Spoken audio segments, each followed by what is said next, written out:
जय हिंद साथियों, स्वागत है आप सभी का आपके अपने परिवार मैथ्स गुरु मनीष में। दोस्तों मैं हूं एमके एक्सपर्ट और हम लोग देख रहे थे बिहार बोर्ड के ऑफिशियल मॉडल पेपर का सॉल्यूशन कर रहे थे जो बिहार बोर्ड के द्वारा जारी किया गया है इंटरनेट पर, ठीक है ना। और उसके ऑफिशियल मॉडल पेपर को देख रहे थे जिसका जो है लगभग 75 क्वेश्चन हम लोगों ने कर लिया है। 25-25 क्वेश्चन का ही सॉल्यूशन कर रहे हैं।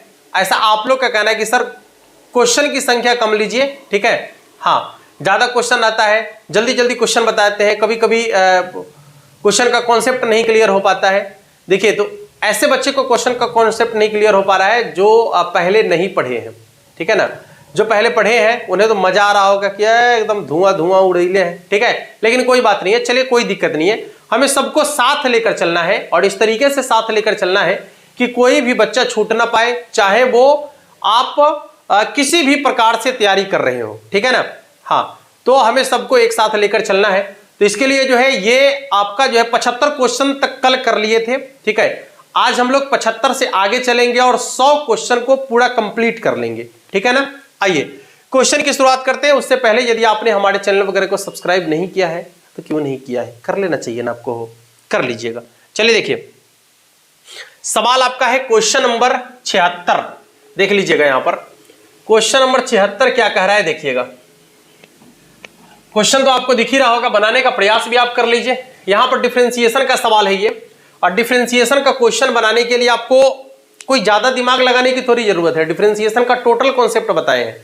कांस्टेंट को बाहर रखना है, पावर को आगू में लिखना है, पावर में से एक कम कर लेना है, हो गया होल पावर वाले कॉन्सेप्ट में, ठीक है ना। देख लीजिएगा, तो यदि आप इसका डिफरेंशिएशन करेंगे तो 1/6 कांस्टेंट है, बाहर रहेगा। अच्छा, अब यहां देखिए x के पावर 6 का डिफरेंशिएशन करना है तो होल पावर वाला है, पावर को आगू में रखिए, फंक्शन को ज्यों का त्यों रखिए और पावर में से एक कम कर लीजिए, ठीक है ना। इसके बाद माइनस 1/5 कांस्टेंट है, ज्यों का त्यों रखिए। साइन का डिफरेंशिएशन क्या होता है, साइन का डिफरेंशिएशन होता है कॉस, ठीक है ना। साइन का डिफरेंशिएशन होता है कॉस, जो कोणांक में है उसको ज्यों का त्यों रखेंगे, लेकिन x के साथ जो कांस्टेंट है उसको आगू में लिख देंगे। बस x के साथ जो कांस्टेंट है उसको आगू में लिख देंगे। देखिए 6 से 6 कैंसिल हो गया, यहां 5 से 5 कैंसिल हो गया, बचेगा कितना, x के पावर 5 माइनस कॉस 5x, ठीक है ना। x के पावर 5 माइनस कॉस 5x। अब चेक कर लीजिएगा, x के पावर 5 माइनस कॉस 5x कहां पर है, कहां पर है, x के पावर 5 माइनस कॉस 5x। हाँ, ऑप्शन नंबर सी को देख लीजिएगा, ठीक है ना। चलिए अगले क्वेश्चन को देखेंगे, देख लीजिए ध्यान से। इधर ये भी आपके डिफरेंशिएशन का सवाल है, ठीक है ना, कोई बात नहीं है। सबसे पहले x स्क्वायर का डिफरेंशिएशन करना है, फिर e के पावर 3x का, फिर sin 3x का। देखिए x स्क्वायर का कितना हो जाएगा, होल पावर वाला है ना, पावर को आगू में रखेंगे, फंक्शन को ज्यों का त्यों रखेंगे, पावर में से एक कम कर लेंगे, प्लस e के पावर 3x का कितना हो जाएगा, तो e के पावर 3x ज्यों का त्यों, लेकिन x के साथ जो कांस्टेंट है उसको आगू में लिखेंगे, प्लस साइन का डिफरेंशिएशन हो जाएगा आपका कॉस, जो कोणांक में है उसको ज्यों का त्यों लिखेंगे, लेकिन x के साथ जो कांस्टेंट है उसको आगू में लिख देंगे, आपका डिफरेंशिएशन हो जाएगा। One line differentiation complete. नहीं, देख लीजिए कितना आसान है। चलिए अगला सवाल क्या है, सॉरी इसका ऑप्शन चेक कर लीजिएगा, 2x 3 इंटू ई एक्स के पावर 3 अब प्लस 3 cos 3x, यही तो है 2x, ये वाला ना, दोनों तो सेम ही लग रहा है, यहां पर 3 नहीं है। चलिए ठीक है, ऑप्शन नंबर बी। अगला क्वेश्चन देखेंगे, यहां पर डिफरेंशिएशन है आपका, देख लीजिएगा, दो फंक्शन है, एगो स्क्वायर वाला है, एगो cos 3x, एगो cos है, एगो 3x है, ठीक है ना। तो इसका डिफरेंशिएशन कैसे करेंगे, आपको बोले हैं कि जितना फंक्शन होगा उतना बार डिफरेंशिएशन करना है, सबको गुना में लिखना है, ठीक है ना। जितना फंक्शन होगा उतना बार डिफरेंशिएशन करना है, सबको गुना में लिखना है। देख लीजिएगा, तो यहां पर पहले होल पावर वाला है, पावर को आगू में लिखेंगे, फंक्शन को ज्यों का त्यों लिखेंगे, ठीक है ना।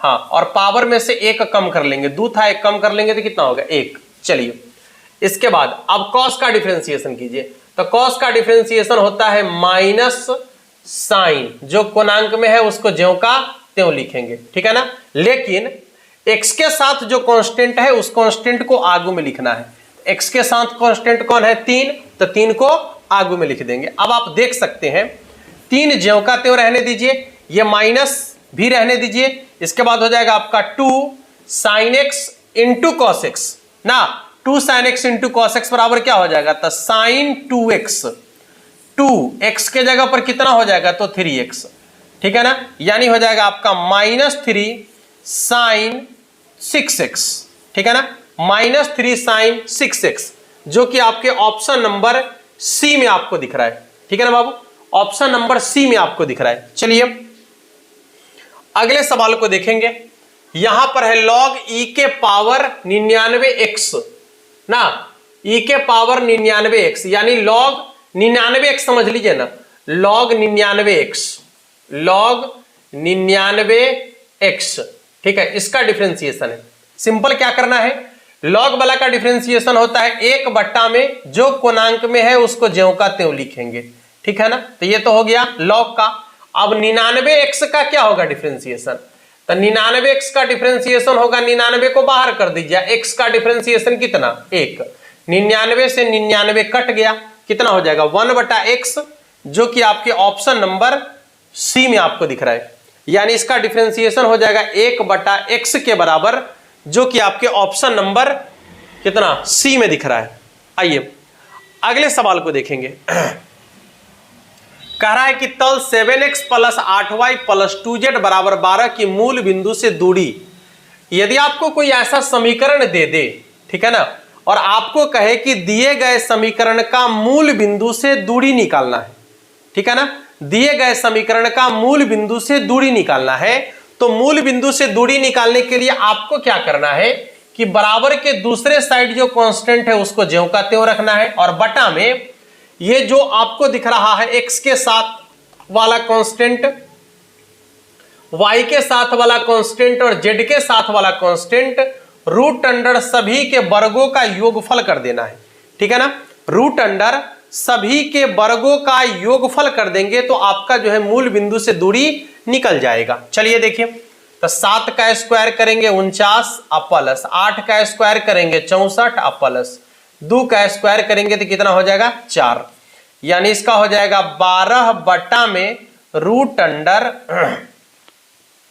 देखिए 4 4 8 8 9 17 के साथ हासिल 1 सवा 1 7 7 4 11, यानी हो जाएगा 12 में रूट अंडर 117, 12 में रूट अंडर 117, जो कि आपके ऑप्शन नंबर डी में आपको दिख रहा है। अगला सवाल देखेंगे, देख लीजिएगा। कह रहा है कि x - 5y + 7z बराबर 11 के समांतर एक तल का समीकरण, गौर से सुनेंगे, यदि कोई समीकरण आपको दिया गया है और कहे कि दिए गए समीकरण के समांतर कोई समीकरण आपको निकालना है, ठीक है ना, दिए गए समीकरण के समांतर कोई समीकरण आपको निकालना है, तो आपको क्या करना है कि यहां से यहां तक सेम टू सेम होना चाहिए। समानांतर की बात जब भी करेगा तो एकदम सेम टू सेम। देख लीजिए है क्या, x - 5y + 7z बिल्कुल सेम टू सेम है, कांस्टेंट अलग अलग होना चाहिए, बस हो गया बात खत्म, ठीक है ना। हाँ, तो यही हो जाएगा उसके समांतर वाला समीकरण, यानी इसका आंसर हो जाएगा ऑप्शन नंबर बी के बराबर, ठीक है ना बाबू। चलिए अगले सवाल को देखेंगे, देख लीजिएगा। अगला सवाल आपका है क्या कर रहा है, इसका स्क्वायर, मापांक का स्क्वायर ना, तो पहले निकाल दीजिए ना भाई। रूट अंडर कितना हो जाएगा, 7 के स्क्वायर 49, यह ना होगा 7 के स्क्वायर प्लस -8 के स्क्वायर, इसका टोटल का होल स्क्वायर, ठीक है। यह हो जाएगा रूट अंडर 7 के स्क्वायर 49 प्लस 8 के स्क्वायर 64, 64 का होल स्क्वायर, और स्क्वायर से रूट कट जाएगा, 9 4 13 के 3 हासिल 1, 6 4 10 1 11, यानी इसका हो जाएगा आपका 113 ना, इसका हो जाएगा 113, जो कि आपके ऑप्शन नंबर बी में आपको दिख रहा है। चलिए अगले क्वेश्चन को देखेंगे। सदिश i - k की दिशा में इकाई सदिश, सुनिए, यदि कोई सदिश आपको दिया गया है और कहे कि दिए गए सदिश के दिशा में आपको निकालना है इकाई सदिश, नहीं, दिए गए सदिश के दिशा में आपको निकालना है इकाई सदिश, तो इसके लिए क्या करना होगा सुन लीजिए। पहले सदिश को ज्यों का त्यों लिख दीजिए, ठीक है ना, सदिश को ज्यों का त्यों लिख दीजिए, इसके बटा में मापांक लिख दीजिए। मापांक मतलब क्या, इसी के वर्गों का योगफल, यहां पर कुछ नहीं है तो 1 है, 1 का स्क्वायर 1 प्लस 1, यानी इसका आंसर हो जाएगा आपका आई कैप माइनस के कैप के बटा में रूट अंडर 2। ऑप्शन चेक कर लीजिएगा, ऑप्शन नंबर ए में आपको दिख रहा है इसका आंसर, ठीक है ना। चलिए अगला सवाल, यहां पर जो है दो सदिश दिया गया है आपको और कहा जा रहा है कि दो सदिश दिया गया है इसका डॉट प्रोडक्ट निकालना है ना। ये दिए गए दो सदिश का डॉट प्रोडक्ट निकालना है, तो इसका डॉट प्रोडक्ट आप कैसे निकालेंगे? चलिए कैसे निकालेंगे देख लीजिएगा, आप देखिए हम निकालते हैं।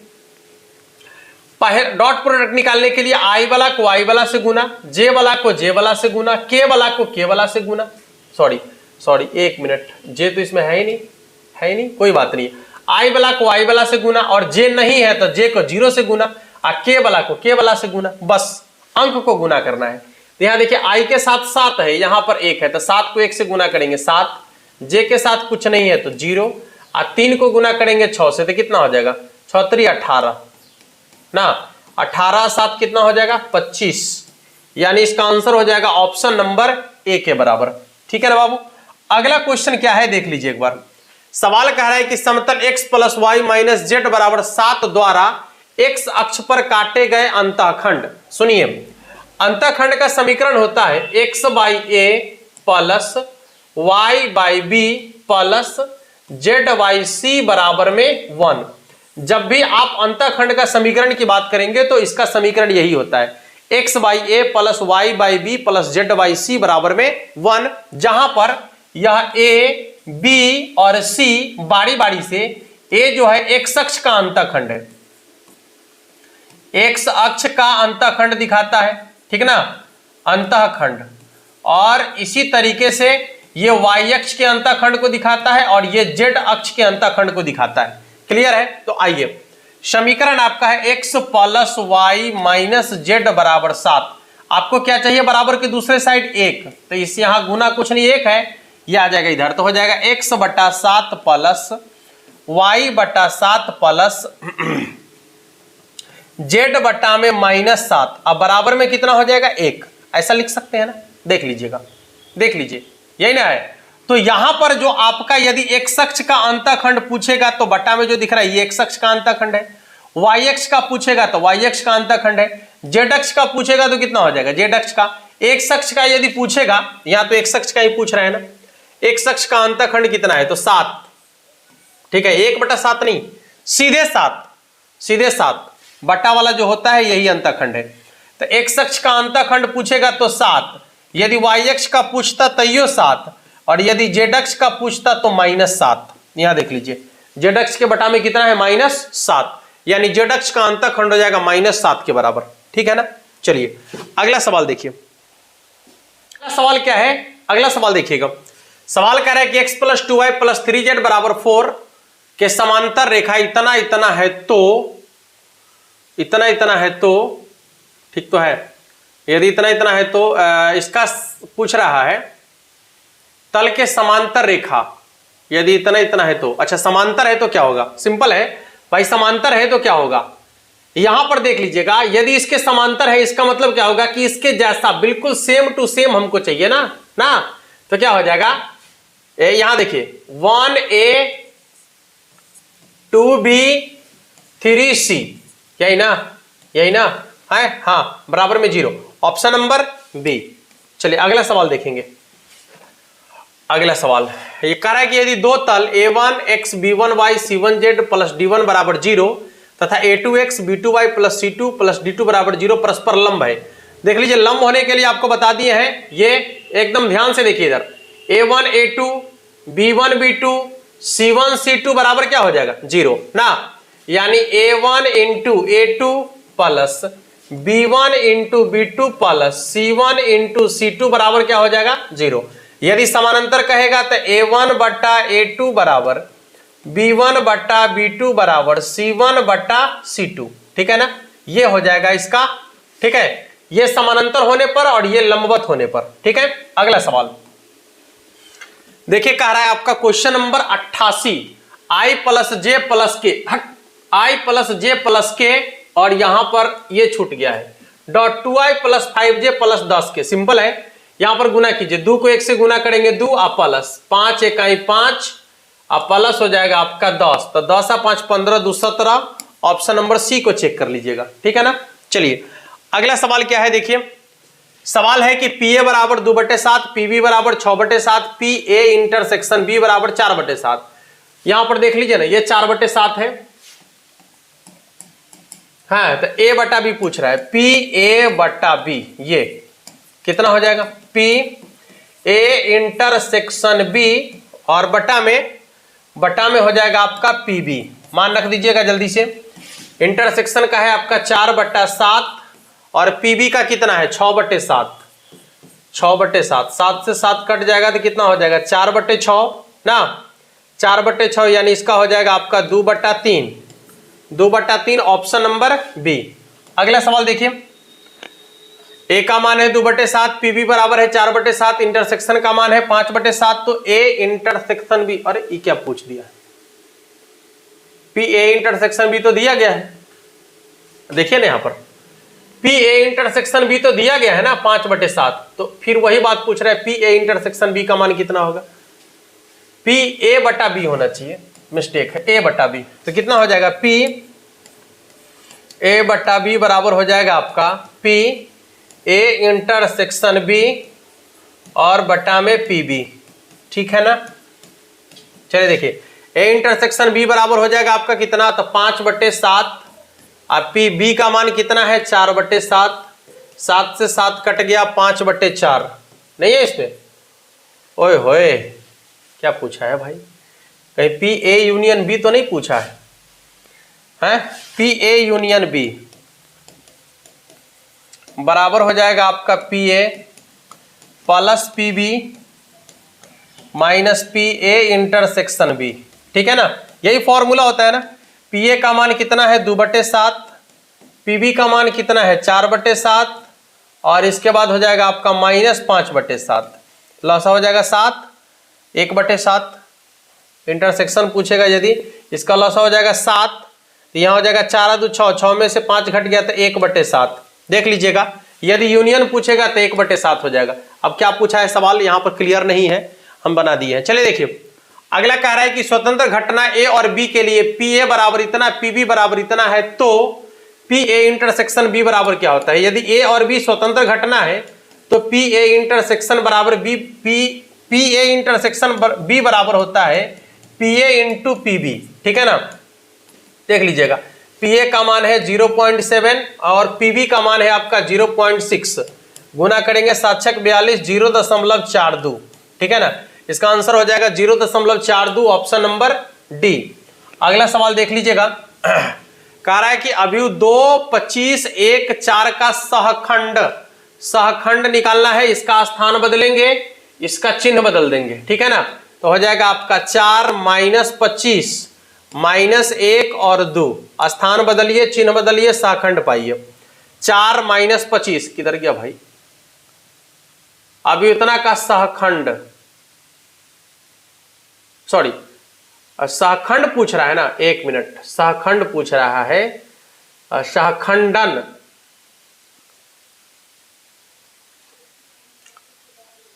ठीक तो है, इसका स्थान बदलेंगे, इसका चिन्ह बदलेंगे, इनमें से कोई नहीं। अगला सवाल देखिए, कह रहा है कि यदि एक रेखा के द्विक को इतना इतना इतना है तो x का मान कितना होगा। बट्टा में देखिए √26 है ना, 26 ले आइए जोड़ के, 1 के स्क्वायर 3 के स्क्वायर प्लस x स्क्वायर बराबर में कितना 26, ठीक है ना। कितना हो जाएगा 9 1 10 10 26 लाना है ना, कितना का स्क्वायर करें, 3 के स्क्वायर 9 और 2 के स्क्वायर यहाँ √26, यहाँ भी √अंडर लगा दीजिए, x स्क्वायर बराबर हो जाएगा इधर 16 4, ऑप्शन नंबर बी। अगला क्वेश्चन देखिएगा, कह रहा है कि यहां पर a बराबर है आपका, ये तो i है ना, i है I3, 3 गुने 3 कोटि का तत्सम कभी, इसके पावर में कुछ भी रखेंगे उसका मान ज्यों का त्यों रहेगा, ठीक है ना। हाँ, 1 के पावर में कुछ भी रखेंगे तो उसका मान ज्यों का त्यों होगा, ऑप्शन नंबर डी। अगला क्वेश्चन देख लीजिए, कह रहा है कि यदि संक्रिया a0b बराबर है